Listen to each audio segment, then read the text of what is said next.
ตัวนี้จะเป็นแพร่ครับแพร่เขาขามไปเป็นเกาะกลางนะครับพูน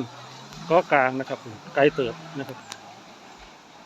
ตัวนี้เป็นเกาะพอดีเขาก็เลยเฮ็ดเป็นแพร่คนมานั่งกินนะครับโอ้เจ้าน่ะมองนี่ก็เลิกเข้าที่มีแนวแบบว่ากันไว้เนาะครับเจ้านี่กันไว้น้ำมันเลิกเลยนะครับคิดว่าเนาะเฮ็ดกันไว้นะครับก็สิมีเสือกมีหยังไว้ครับแต่คนสมาเล่นน้ำก็ต้องมีอันชูชีพนะครับแล้วพูดทั้งพูดครับผมคนก็มานั่งกินนั่งกินข้าวครับลมไผ่นะครับผมตัวนี้เป็นอันหลวงนั่งครับตัวนี้มองขายของนะครับมองขายของก็หลายอยู่เด้อล่ะคนมา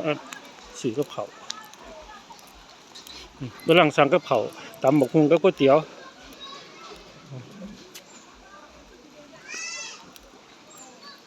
ตัวนี้เป็นต้นไม้หลายต้นยางมั้งต้นยางมองได้หน่อยเล่นก็มีนะครับตัวนี้ทรายนิดหน่อยมาเล่นทรายก็มีนะครับผม